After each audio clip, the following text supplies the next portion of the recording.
You are far from your post, Inquisitor. What brings you here?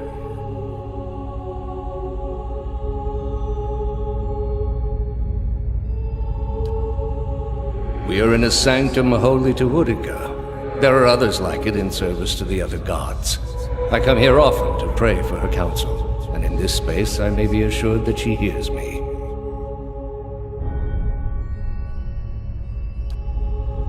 It has many uses, but its purpose is to bring structure to the chaos that surrounds it.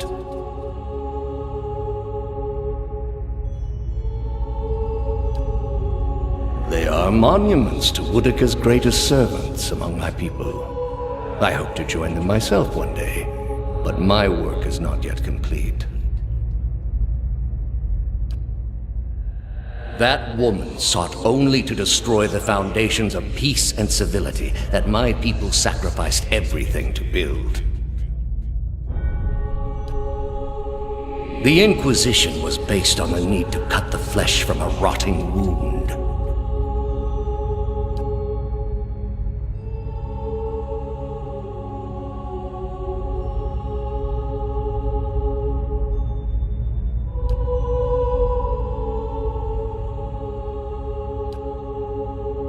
What is a god? A higher power? A rewarder of good deeds and punisher of the wicked? Something men can turn to in their darkest moments when their days seem only like bridges from one tragedy to the next. Our gods are all these things.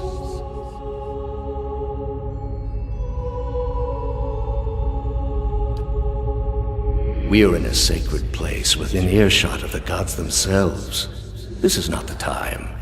You've been through much these past few months. You will return home and you will rest. When you feel you have recovered, you may rejoin us at the trials. The Inquisition is far from over, and I will have need of you. There are many who continue to spread the lies of the apostate. The Inquisition will not end until we have pronounced judgment on all of them.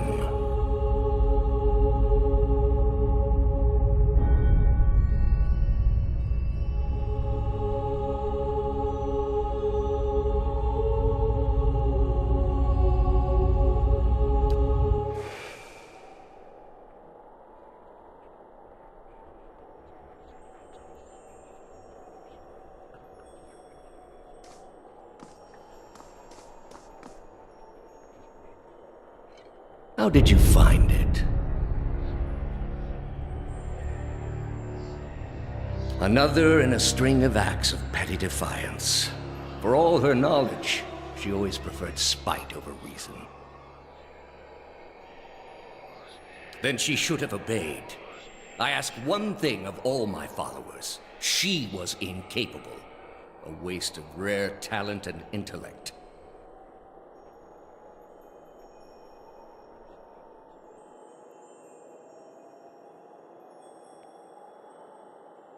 What of your cohorts, then? They have followed you to their deaths. Is it loyalty that brings them here? Or is it, as my agents suggest, that they have no direction of their own? You worshipped Aethys, did you not? Your spies are good. What gave me away? The cape? Yet when your god needed you the most, you chose your country. We were being invaded. Not by anyone who was acting like a god. Then I should think your hometown gave you a hero's welcome when you returned. They made cake. Hard to blame people for losing faith when it's the gods who are misbehaving. The gods argue over how best to prevent Kith society from destroying itself. These disruptions would not be necessary were mortal instinct not so diseased. You have devoted yourself to studying the work of my people. Why? I thought your people had much to teach us. That we too could create great machines, improve our ships, make an empire as vast and impressive as yours ever was, built upon your secrets. And did you ever consider that these were things you were never meant to understand? That their comprehension is beyond you?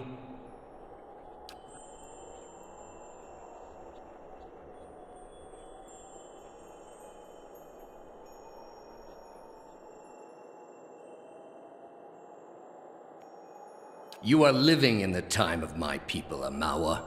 You owe them more than you will ever comprehend, and so it shall ever be. Greater civilizations than yours have attempted to reclaim what we buried. The greater their successes, the worse their fates in the end. I have seen to it.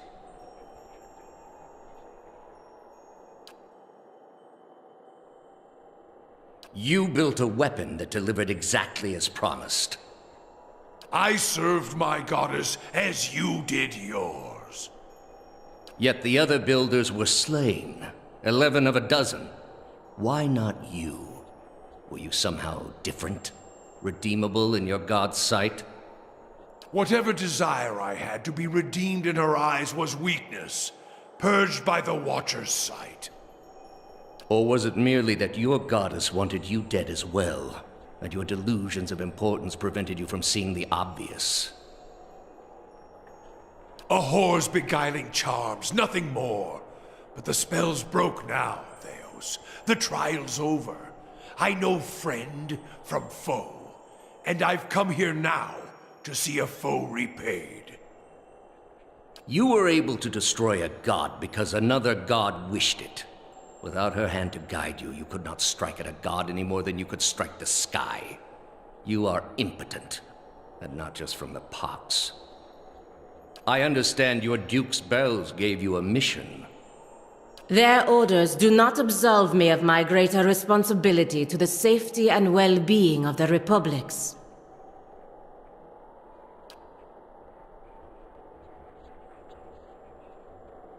Yet you disobeyed. Something you already have a reputation for. They will know, of course. If it had been for a worthy cause, they might have forgiven you. But I don't see them pursuing animancy after seeing what it's done here. They trusted you, and you disappointed, as you always have. And you will again be disowned. The parents scold, but the children are safe. Whether animancy research continues in the Republics or not, they will survive.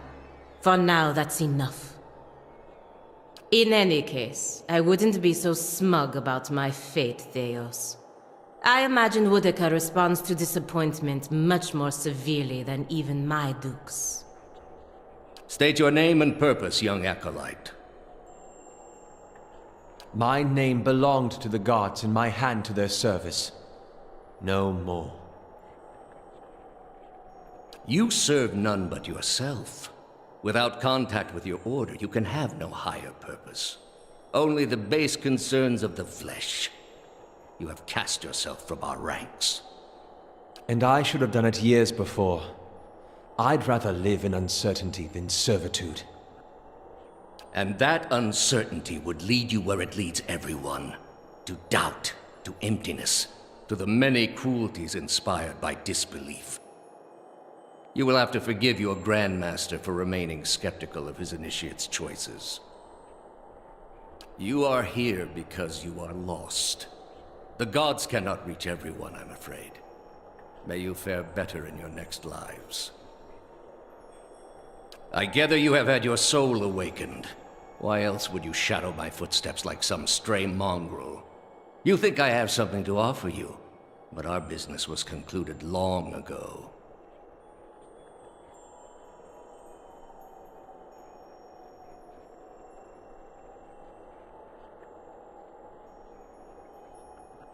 I answered your questions once.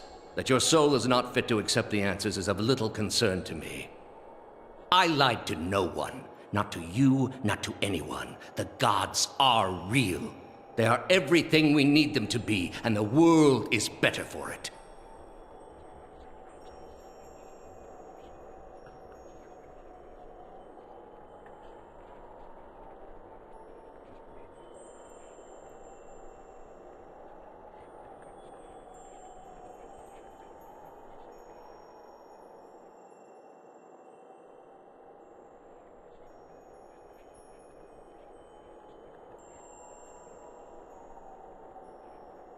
Guilt is a disease of the mind. If the mind no longer believes it is guilty, then that is as good as absolution. The heart of this country has skipped a beat. nothing more. I have done far worse. I plunged the peaceful kingdom of Thaos into civil war. I slew the monarch of Desantio, whose people never knew hardship under his rule, and replaced him with a cruel despot who brought them to ruin. When plague arrived at the great city of Arborensis, I saw to it that the cure did not. They piled their dead outside the city in heaps that rose above their walls.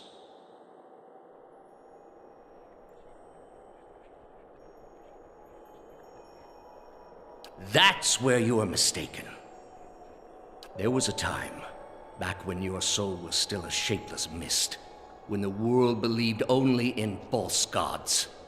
Thousands of them. Gods that told them to take slaves. Gods that told them to make war upon their neighbors and devour the slain. Gods that told them to burn their children alive and cover themselves in the ashes as a sign of their faith. But all that changed when they learned of the true gods. Our gods. All those misshapen, bestial instincts melted beneath the radiance of our God's majesty. You could see it in their eyes. That dull emptiness replaced with the glimmer of a kindled spark. There is no false hope. Only hope for things that never come. Have you imagined this existence? The one the apostate would have created? We are not all so virtuous as she. Without our gods, the most wicked, the most tyrannical, they would take that power for themselves. But more than that, it would be a hollow existence.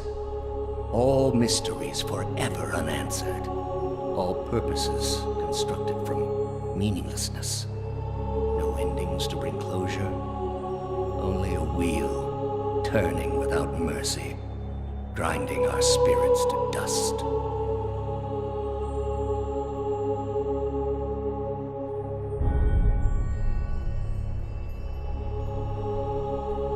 It is the least of all possible costs. Are you so dense as to think a faithless world would not be ridden with calamity? All I have seen, the millennia of experience, I will not be dissuaded from this course. This is the only way.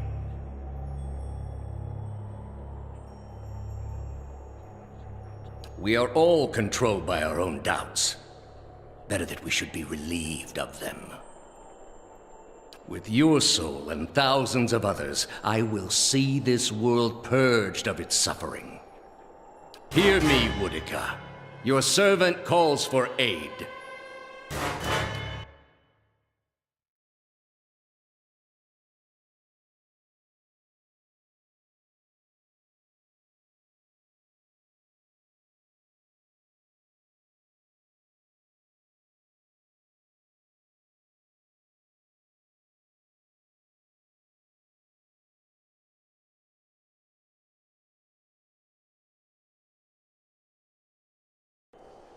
Roak 10!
Will they raid on our side?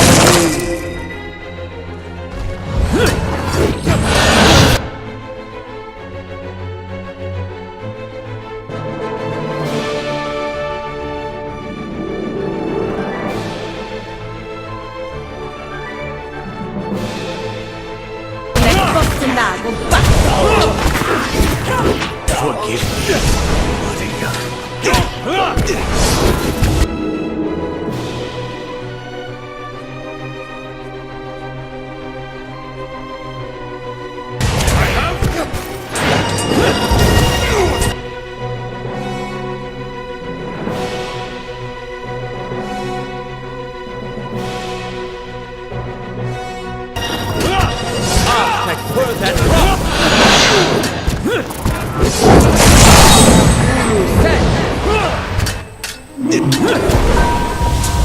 Laugh